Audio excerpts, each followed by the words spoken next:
Hello, people. This week I read book 2 in the Walt Longmire series. That is, what is it called? Death Without Company. You know what's funny? When they printed the book, look at that. It was a show on A&E. Longmire. A&E TV Facebook. By the time I'm doing this video, at the time of this video, I should say, that series is owned by Netflix. And by the time you're watching it in the future, maybe even, it could be owned by somebody else. The streaming wars are kind of wild. But that's outside of my purview as a booktuber, is it? I think it is. In any case, this is, of course, a Walt Longmire mystery. This book, I'm laughing because mystery. I'll get to it in a minute.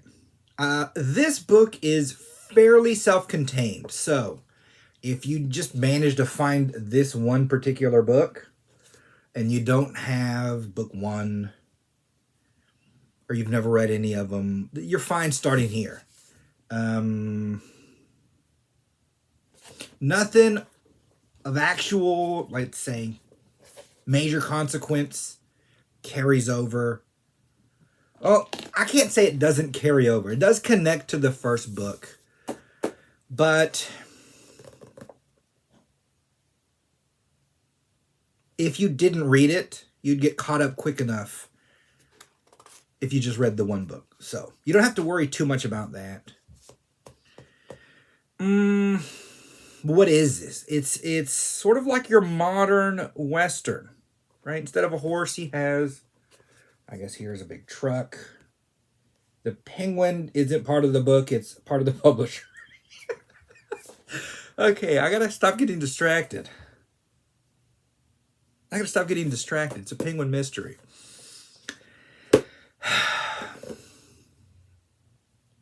I laugh at the mystery bit because, to me, when I read these books, it's almost the least important part of it. The mystery. Let's get into, sort of why. It's in first person. So, in a first person narration, if I reach for this pin bag and I pick it up and I feel the canvas, I might describe those things to you. I don't particularly like this as a narration. It can be done right. It can also horribly go wrong. This one doesn't horribly go wrong. It just doesn't feed as much as it could. Here goes. Example. I buried my hands in my duty jacket, straining the embroidered star of the Absaroka County Sheriff's Office. Now, that is a great description. You visualize what's happening. And in that sense, I'm fine with it. To me, that's not the problem. The problem is in first person, our Walt Longmire has to care about the logo, the embroidery on his jacket. It sounds odd, but there are certain people. I like to care about the pins that I own. Right? I don't shove them in the mud. I don't lose track of them. I've never lost track of a pin, I think, in my life. I use them till they're completely gone. I don't chew on them. It becomes an item that I stare at, kind of precious about it, for no real reason. It's about me, right? I. It's in first person. I would talk about this pin while they're up there lecturing about something or another in class or wherever I'm sitting that I'm distracted by my pen. Our Sheriff Longmire isn't precious about embroidered patches, about his jacket, about his clothes. He hardly mentions his jeans or his belt or the buckle. There's not a lot of, I folded it up and put it here. It doesn't fit his nature. It's not who he is. He's not the type of cowboy who cares about that. He's not disheveled or anything like that. It's just a minor thing. But in first person, all those minors, just layer on top of layer, become this great descriptor. But when they're off, now that's work the reader has to do to shovel that mess off, so to speak.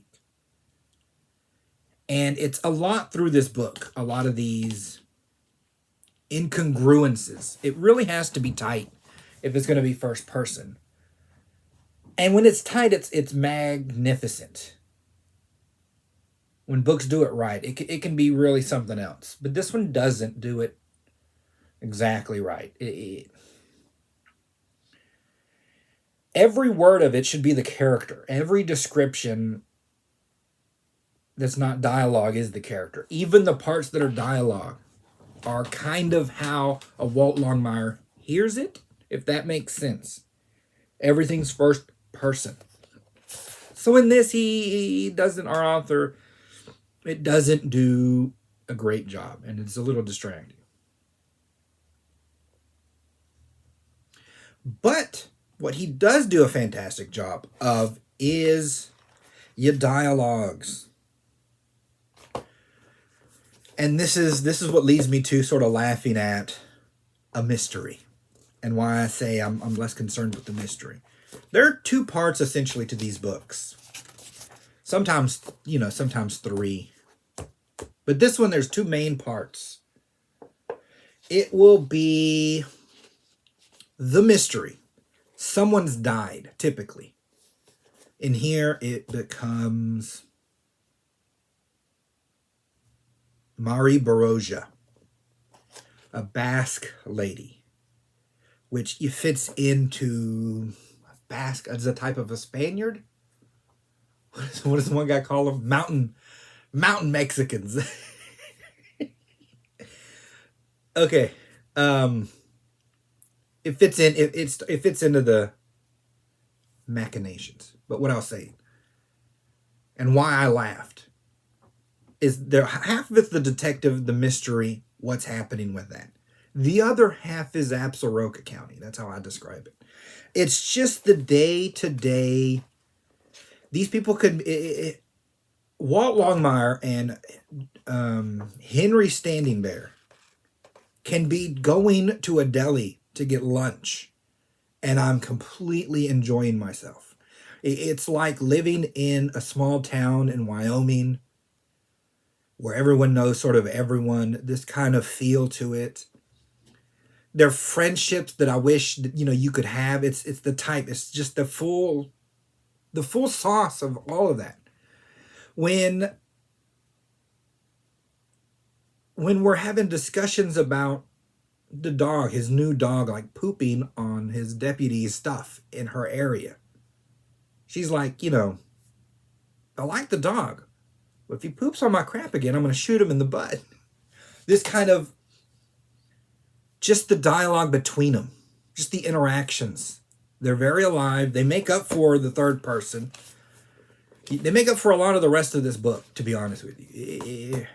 And nothing happens.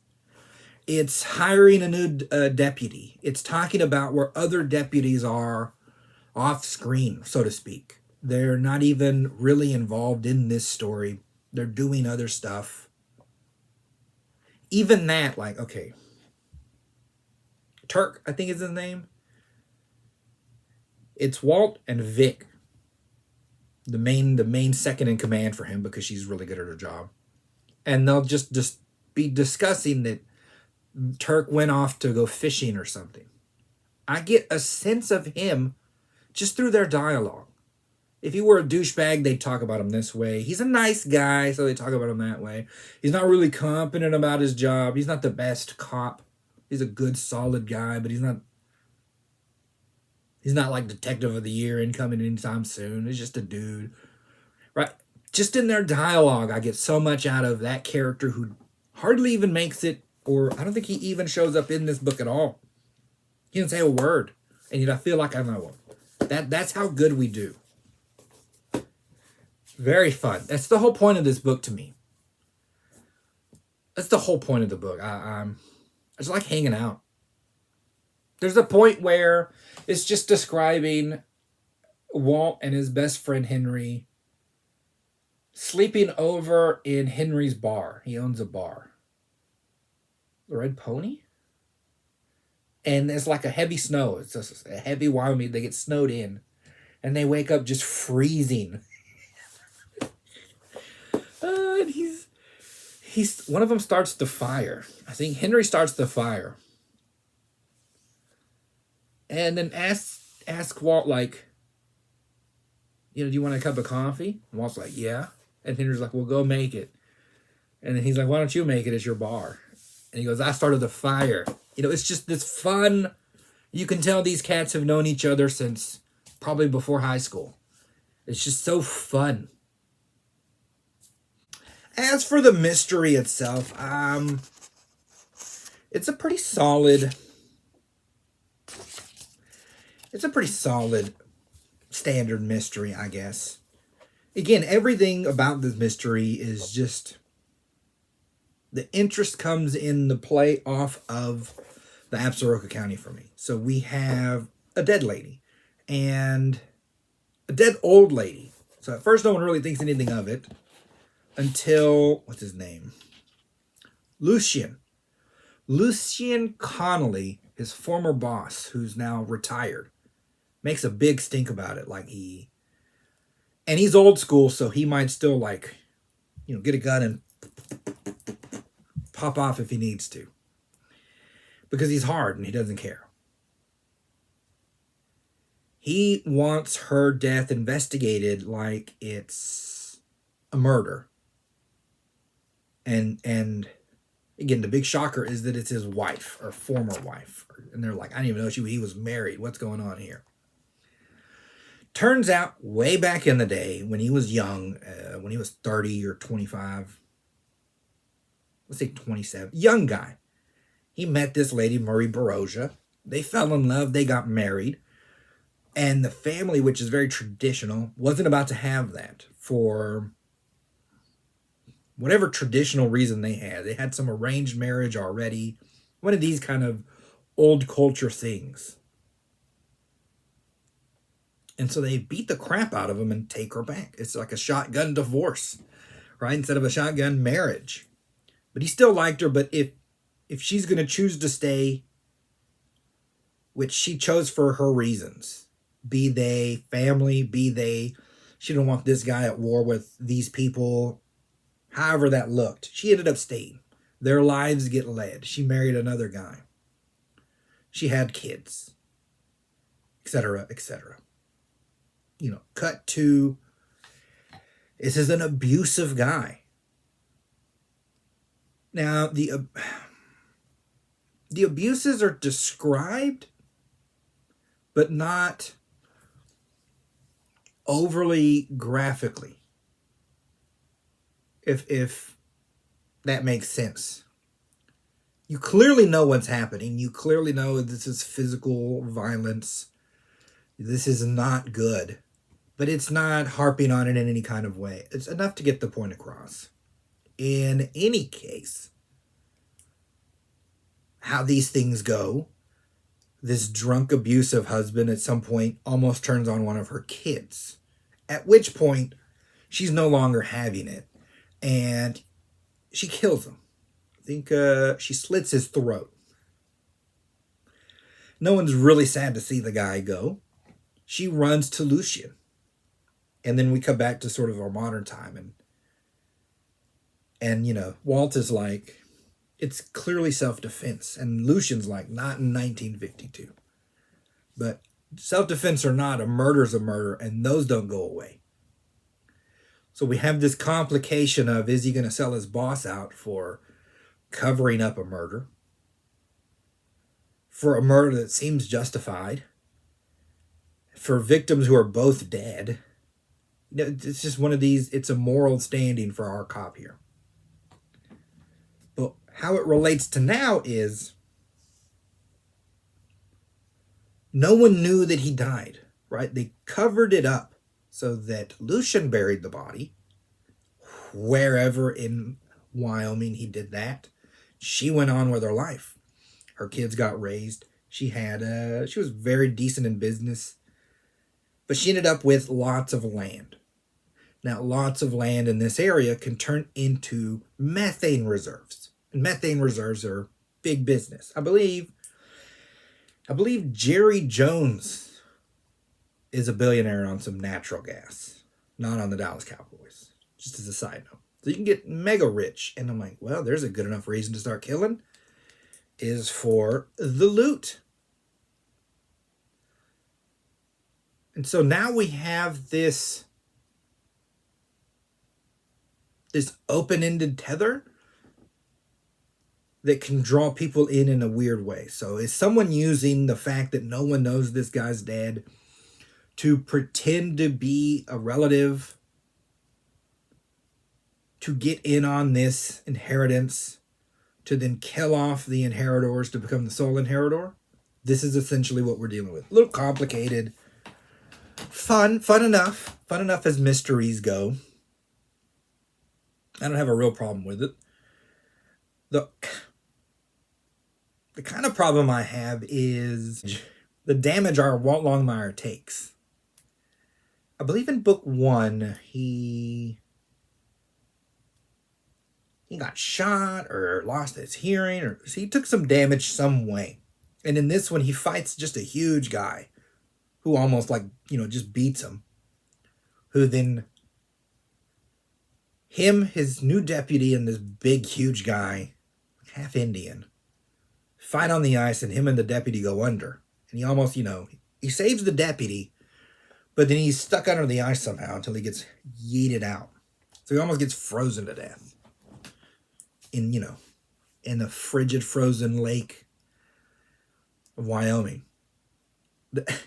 Side note, his friend, Henry Standing Bear, like one of the first lines he says is, "We think the fat saved you because he's a little overweight." He's joking like it's his well blubber that saved him. God, it made me laugh. In any case, he racks up the damage quite a bit. And I'm like, you don't have to rack up that much damage. It almost doesn't fit the tone of the book. You're not a superhero. You're just a dude. So if you take damage, you just lay down for a while. But we get a little superhero, I guess, energy. It's the only sort of issue I had. My phone making noises while I'm recording. Of course, it's nothing important. That's essentially this book. The plot, of course, gets solved. He doesn't expose the unresolved case. He just lets it lie. And I guess it's... On the one hand, you would say that this goes against the detectiveness of him. But he's not sold to you as a detective. So if Sherlock Holmes could do this, but he tells you early on, I'm not a detective. I'm solving a mystery for my reasons. Other detectives and other shows wouldn't. It's all in how the standing goes.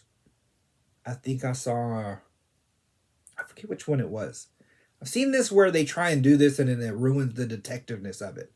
This doesn't ruin this book because he doesn't come off as a detective. He comes off as a cowboy. And in being a cowboy sheriff, I have to solve this murder. But he doesn't have to follow the law, if that makes sense. The law should be right. And in this sense, the law is right. The time is wrong.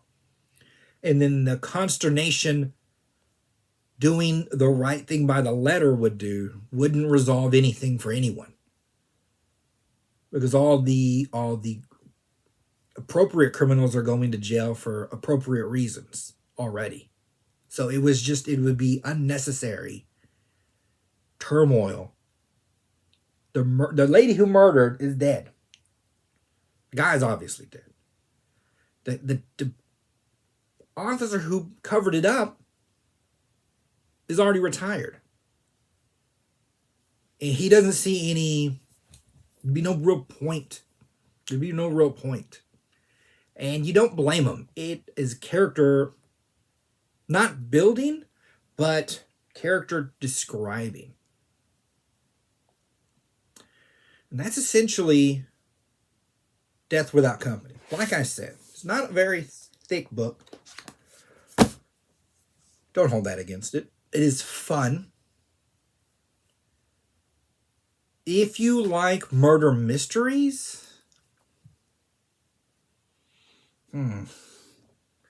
if you're deep in the murder mystery, this isn't the best murder mystery you could get. We're not really focused on it. If you like it but want a sort of a change of pace, this will work for you. If you like cowboy stories, you'll like this. I'm trying to think if you don't like cowboy stories. I mean, it's not the worst, but I wouldn't pick it. If you like Indians, you'll like this too, just because Henry Standing Bear is so cool. He really is cool. All right, I guess that's a short video. What can I do? I took all these notes, and I said it all. Ad time? These are my books. None of my books are murder mysteries, so I can't help you with that. At least not yet. I haven't written one. You can buy these to help the channel. You can get Kindle Unlimited as of the time of this recording and read them on there. It turns into like a Spotify situation. So I'll get some loot if you read it. But then if you hate it, you don't own it.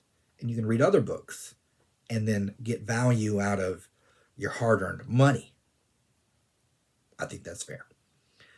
Okay.